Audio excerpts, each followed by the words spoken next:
Welcome to the coastal desert area of Peru, south of Lima. We're heading towards the city of Chincha, which is located about an hour's drive north of Paracas, and this is the desert landscape. This is the northern extension of what is called the Atacama Desert, most of which is in Chile. But at the lower elevations, there's also very profound farmland which has been under cultivation for at least 3,000 years by different cultures. The Paracas, the Nazca, the Wari, the Chincha, and the Inca. Now here we're having to go off-road because you can see the bridge was washed out by a sudden massive rainstorm which happens in the area, or at least in the highlands of Peru, every year or two. And today our central focus is the Casa Hacienda San Jose, which is a colonial construction.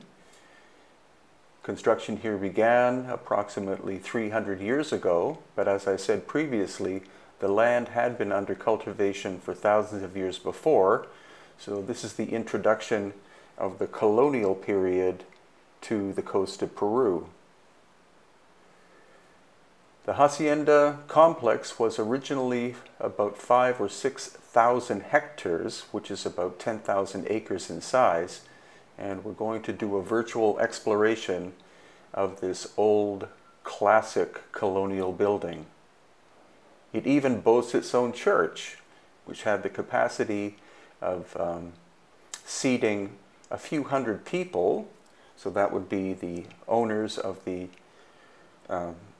hacienda, as well as all of the servants who worked there.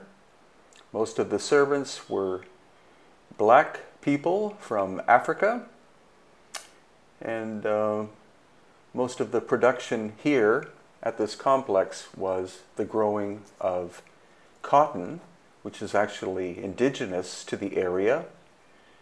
And now we're doing a little exploration inside with all of the antiques from the original time period between probably 1700 to maybe 1850. And now we're going to go down and visit the church.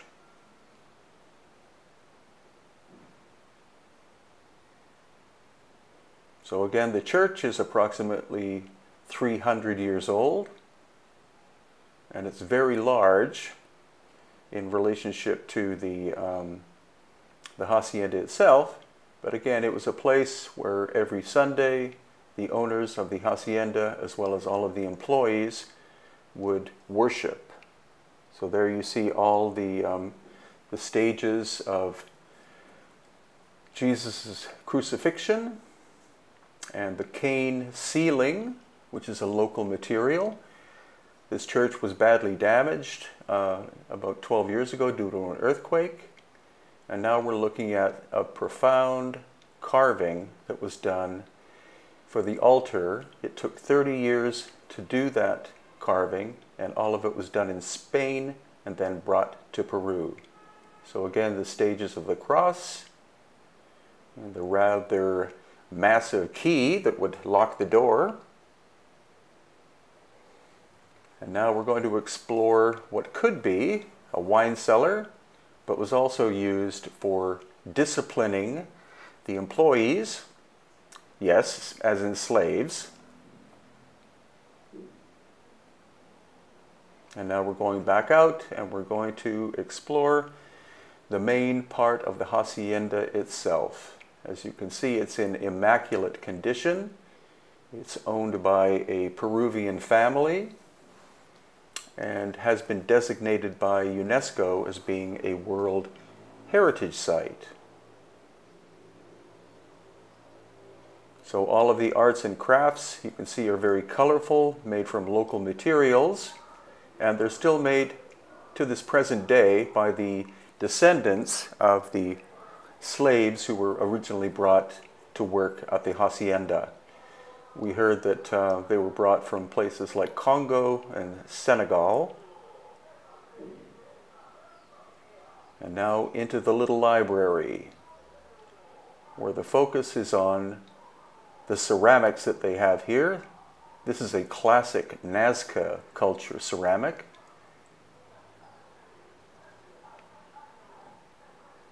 And then up on top of the bookcase, we see great examples of Chincha, Nazca, Inca, Wari, and also Paracas ceramics. They were found more or less in the local area, so this shows at least 3,000 years of occupation by different cultures of the area.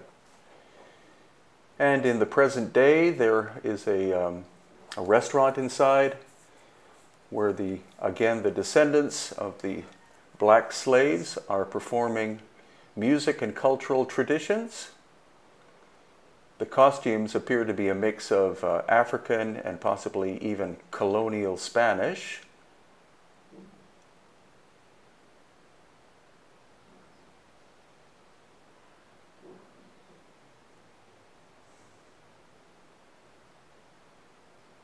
And now it's back outside, and we're going to check out some of the gardens.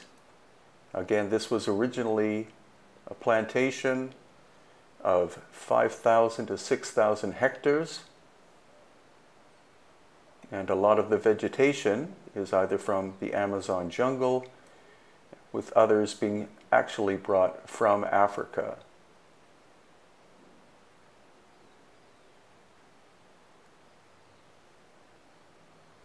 So I hope you enjoyed this little cultural visit to Peru, and I look forward to making many more videos for you.